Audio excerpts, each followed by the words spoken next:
آرام خوب وکړ. د طالبانو د رژیم له سقوط وروسته په 2006 کال کې په کندهار کې یو ځل بیا د وسلوالو طالبانو فعالیتونه زیات شول، تر دې چې په 2007 کال کې کندهار ښار ته ننوتل شاوخوا ولسوالۍ یې ونیولې. جنرال عبدالرازق په 2008 زیږدیز کال کې په لومړي ځل د بهرنیو ځواکونو له ملاتړ پرته د کندهار په ملجات سیمه کې د افغان ځواکونو خپلواک بریالي عملیات ترسره کړل. د وخت ولسمشر حمید کرزي د خلکو له اندېښنو او شکایتونو وروسته کله چې د طالبانو په یو برید کې امنیه قومندان خان محمد مجاهد شهید سو، پر ځای په 2011 میلادي کال کې جنرال عبدالرازق د امنیت د کنټرول لپاره امنیه قومندان کړ. هغه له سختو جګړو او عملیاتو وروسته وتوانید چې په 2012 کال کې کندهار ښار او ولسوالۍ ته بیا هغه امن ور په برخه کړي. ځانمرګي بریدونه، وسلوالې حملې او ماین چاودنې کمې سوې. د ولسوالیو محاصره او سقوط مات سو او طالبان وپوهېدل چې جنرال عبدالرازق هغوی ته د ژوند کولو مهلت نه ورکوي. جنرال عبدالرازق د کندهار، روزګان، هلمند او زابل په ګډون د ټولو جنوبي ولایتونو د امنیت په ټینګښت کې مهم رول درلود. هغه که څه هم د کندهار امنیه قومندان و، خو د کندهار ترڅنګ یې د سویلي افغانستان په خاصه توګه د زابل، روزګان او هلمند امنیت هم ساتي. هغه په وار وار لښکرګاه، روزګان، کلات، غزنی او فراه ولایتونو له سقوط څخه وژغورل. شهید جنرال عبدالرازق ولسي، نظامي او یو ښه سیاستوال و چې تل به یې دریځ ملي و او نظامي برخې ته د راتګ پر مهال یې قاطع دریځ خپل لومړیتوب ټاکلی. راپورونه جوړیږي، یو شی نسو کولی چې وطن و دښمن ته پرېږدي، هېڅ په هېڅ قیامت یې نسو کولی. که زه راپورټه جوړې کوي وطن نسو پرېښودی، لکه هلمند، لکه کندوز، لکه روزګان، لکه فراه نسو کولی، دا مې په وسه نه ده. هغه وخت به بیا د ټول افغانستان په ملت په مخ کې ودرېږو چې دغه تهدیدونه دي. تی پوهېږئ ولایت و دا خلک هم پوهېږي، زما په وسه یوه دې کم د غفلت نه دي په وسه چې هر څوک یې په درک کوي، هغه دې په درک چې د طالب و، د تروریست و، د عیسی و، د بلادین د پټاو نه بیرېږدم، د بل چا د راپور هم نه بیرېږدم.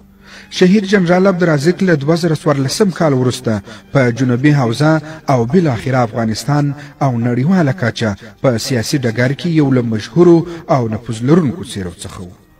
لوی پاسوال عبدالرازق خان د 2003 کال راهیسې یوازینی دولتي شخص و چې له هر قوم څخه یې پلویان لرل او په خپل دور کې د طالبانو او پاکستان حکومت وراخوا هیڅ یو افغان هم د ده مخالف نه و. دا وطن دفاع پر موږ فرض ده، هم پر وکیل صاحب فرض ده، هم پر ملا صاحب فرض ده، هم پر عسکر فرض ده، هم د ملت پر هر سړي فرض ده. او دا دفاع به موږ کوو د پنجاب په مقابل کې. زما په فکر خو زه د پنجاب د شوروي دښمني یوه ګورم. زموږ خلک موږ باید چې متحد سو او د ټولو علماو سپین ږیرو سره مې دا غوښتنه ده چې هغه طالب ورور چې د پنجاب ته ګټ لپاره استعمالېږي، که چیرې دی افغان دی دا کار نور ونه کړي. زموږ سره کوم مشکل دی، خپله راسي په خپل وطن کې کډې راوړي، خپل کلي راوړي، د لې وسي په خپل وطن کې یو ورځ به په ژبه سره پوه سو. هغه د 1999 کال د میزان میاشتې پر 26مه نېټه د پنجشنبې په ورځ د کندهار ولایت په داخل کې د وخت د والي د یو ساتونکي په برید کې شهید شو. د شهید رازق له شهادت سره له ډېرو هغو سترګو هم اوښکې وبهېدې چې ګمان کېده جنرال رازق یې ښه نه ایسي. د هغه د شهادت خبر له ترهګرو پرته ټول سخت درد او خفګان ورکړ او د نړۍ په کچه د بېلابېلو پرګنو غوسې راوپارولې. هر افغان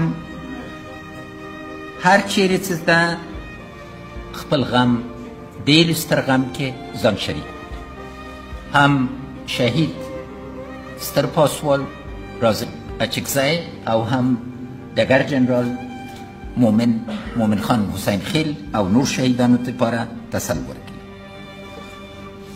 موږ دا یو غم، دا یو مشترک غم د دې وطن د ملي یووالي نمونه ده.